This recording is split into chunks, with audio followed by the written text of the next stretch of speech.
Rovnako ako v celom meste pribudli aj v starom meste nové stromy.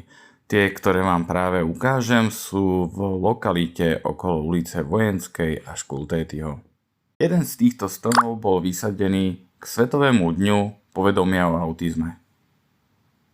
Nájdete tu vysadený javor mliečny latinský Acer platanoides.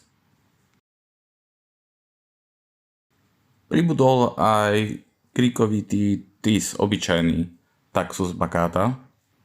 Práve sa pozeráte na holoch obyčajný kultivár Paul Scarlett. Tiež tu nájdete lipu veľkolistu latinsky Tilia platyphilus.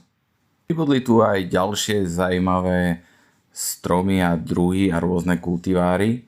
Dokopy tu bolo vysadených okolo 20 stromov.